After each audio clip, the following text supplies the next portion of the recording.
आपके अपने YouTube channel अनुराग study class में दोस्तों आपका स्वागत है। दोस्तों क्या है, आज की इस वीडियो में हम कक्षा 11वीं विषय हिंदी अध्याय 1 कबीर के पद के अति महत्वपूर्ण प्रश्न उत्तर देखने वाले हैं। इससे पहले दोस्तों मैंने आपको क्या है अध्याय 1 कबीर के पद है जो उसके मैंने आपको क्या है समझा दिया है। 2 पद कबीर ने लिखे हैं, ओके, दोनों पद को बेहतरीन तरीके से समझाया है व्याख्या सहित। ओके, डिस्क्रिप्शन में आपको प्लेलिस्ट की लिंक है मिल जाएगी, ओके, हिंदी क्लास 11th के, वहां जाकर आपको क्रम से वीडियो देख लीजिएगा तो आपको अच्छे समझ में आ जाएगा। साथ ही अति महत्वपूर्ण वस्तुनिष्ठ प्रश्न यानी एमसीक्यू भी बता दिए, एक बार पढ़ लीजिएगा जो पेपर की दृष्टि से अति महत्वपूर्ण है।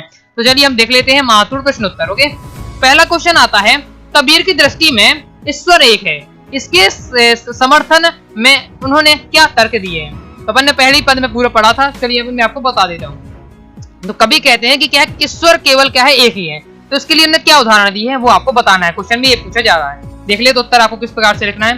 तो कबीर की दृष्टि में ईश्वर एक है, इसके सार्थक में उन्होंने क्या है निम्नलिखित तर्क दिए हैं। कौन कौन से तर्क दिए? पहला तर्क दिया है, कबीर के अनुसार जिस प्रकार विश्व में एक ही वायु है और जल है, उसी प्रकार क्या है संपूर्ण संसार में एक ही परमात्मा ज्योति व्याप्त है। ओके, दूसरा क्या उदाहरण दिया कि परमात्मा लकड़ी में अग्नि की तरह क्या है व्याप्त रहता है। ओके, साथ ही क्या है सभी मानव एक ही मिट्टी से अर्थात ब्रह्म द्वारा निर्मित है।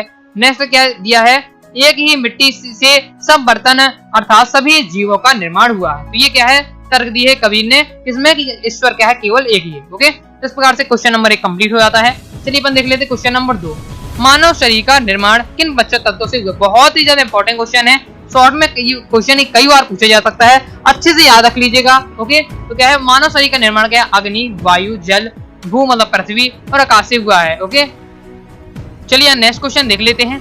नेक्स्ट है तीसरा क्वेश्चन, जैसे वाणी काष्ठ ही काटे अग्नि न काटे कोई, सब घटी अंतरी तू ही व्यापक धरे स्वरूपे हो सोई। ओके, इसके आधार पर बताइए कि कबीर की दृष्टि में ईश्वर का काय स्वरूप है। ओके, ईश्वर का काय स्वरूप है। चलिए अपन देख लेते हैं। तो क्या है उत्तर इसका किस प्रकार से लिखेंगे?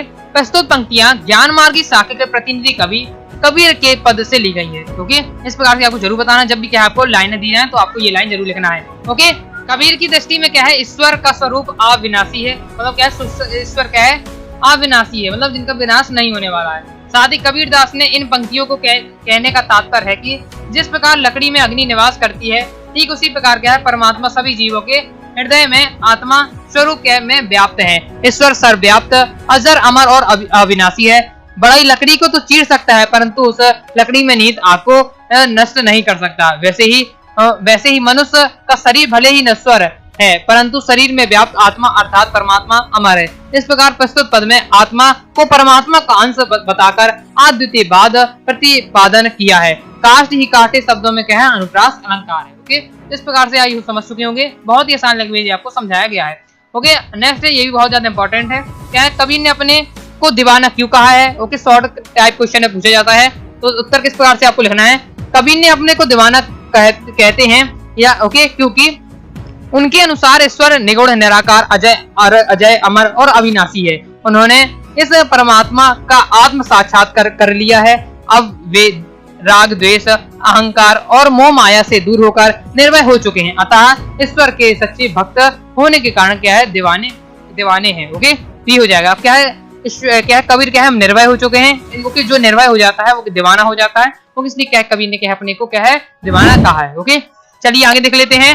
नेक्स्ट दोस्तों क्वेश्चन आता है, कबीर ने ऐसा क्यों कहा है कि संसार क्या है बोरा गया है। ओके, चलिए इसका भी सॉल्यूशन देख लेते हैं। तो कबीर ने संसार को बोराया हुआ अर्थात पागलपन की स्थिति तक पहुंचा हुआ बताते हैं। उनका ऐसा मानना इसलिए है क्योंकि संसार के लोग झूठी बातों पर विश्वास कर लेते हैं और सच कहने पर क्या है मानने के लिए दौड़ते हैं। देखा ही होगा आपने। ऐसे लोगों को सत्य और असत्य का ज्ञान नहीं है। कबीर जी कहते हैं का तात्पर्य है कि संसार के लोग बाहरी आडंबरों में उलझे रहते हैं और ईश्वर के क्या है सच्चे रूप को नहीं पहचान पाते हैं। इसलिए क्या है कबीर ने क्या कहा है कि संसार क्या है बोरा गया है यानी पागल हो गया है। ओके, मतलब क्या है अगर संसार से क्या है अगर झूठी बातें करो तो तुरंत विश्वास कर लेगा, लेकिन सच कहने पर क्या है मानने के लिए दौड़ता है। और ये क्या है ईश्वर के सच्चे रूप को नहीं जान पाए हैं, क्योंकि संसार वाले इसलिए क्या है कबीर ने क्या है संसार को क्या है बोरा या पागलपन कहा है। ओके, पागलपन की स्थिति है संसार की, ये कहा है। ओके, नए देख लेते हैं 6वां क्वेश्चन, कबीर ने नियम और धर्म का पालन करने वाले लोगों को की किन कमियों की ओर संकेत किया है? तो देख लेते हैं, कबीर ने नियम और धर्म का पालन करने वाले लोगों की सबसे बड़ी ईश्वर ईश्वर तत्व से कोसों दूर रहने को माना है। ऐसे लोग बाह्य आडंबर जैसे पत्थर पूजा, तीर्थ व्रत करना, नमाज पढ़ना, छापा तिलक लगाना आदि में उलझे रहते हैं और सच्चे धर्म और वास्तविकता से क्या है कोसों दूर रहते हैं। ओके, इन कमियों को क्या है कबीर ने बताया है। नेक्स्ट क्वेश्चन देख लेते हैं। नेक्स्ट 7वां क्वेश्चन है, अज्ञानी गुरुओं की शरण में जाने से क्या शिष्यों की क्या गति होती है। ओके, तो अज्ञानी गुरु माया, अलंकार, धार्मिक पाखंडों और बाह्य आडंबरों में विश्वास रखते हैं और इसी प्रकार की शिक्षा वे अपने शिष्यों को देते हैं। इस कारण ऐसे गुरुओं की शरण में जाने से शिष्य सही ज्ञान प्राप्त नहीं कर पाते और क्या है वह भी क्या है अंधकार के गर्त में डूब जाते हैं। ओके, तो इस प्रकार से क्या है अज्ञानी गुरुओं की शरण में जाने से क्या स्थिति होती है वो इस पे आपको लाइनों में बताया गया है। ओके, नेक्स्ट लास्ट क्वेश्चन देख लेते हैं। बाह्य आडंबरों की अपेक्षा स्वयं आत्म को पहचानने की बात किन पंक्तियों में कही गई है, उन्हें अपने शब्दों में लिखें। ओके, किन पंक्तियों में कही गई है, तो बाहरी आडंबरों क्या है बाह्य आडंबरों की अपेक्षा स्वयं आत्म को पहचानने की बात निम्नलिखित पंक्तियों में कही है। कौन कौन सी है, टोपी पहरे, माला पहने, छाप तिलक अनुमाना, साखी शब्द ही गावत भूले, आत्म खबरी न जाना। ओके, तो इन पंक्तियों में क्या है बाहरी आडंबर व्यक्त किया है। इन पंक्तियों का भाव यह है कि हिंदू और मुस्लिम दोनों धर्मों के लोग बाह्य आडंबरों में उलझे रहते हैं। कोई टोपी पहनता है तो कोई क्या है तिलक लगाता है और अपने अपने अहंकार का प्रदर्शन करते हैं। वे क्या है साखी शब्द आदि का गाकर अपने आत्म स्वरूप को ही भूल जाते हैं। ओके, इस प्रकार से क्या है अपना कबीर के पद ओके अध्याय 1 आपका कंप्लीट हो जाता है प्रश्नोत्तर। आई होप दोस्तों आपको वीडियो पसंद आए होगी। कोई भी डाउट हो कमेंट बॉक्स में पूछ लीजिएगा। ओके, चैनल को सब्सक्राइब नहीं है तो चैनल को सब्सक्राइब करके बेल आइकन प्रेस कर लीजिएगा। ओके, साथ ही क्या आपको टेलीग्राम को ज्वाइन कर लेना है, डिस्क्रिप्शन में लिंक मिल जाएगी, इंस्टाग्राम फॉलो कर लीजिएगा।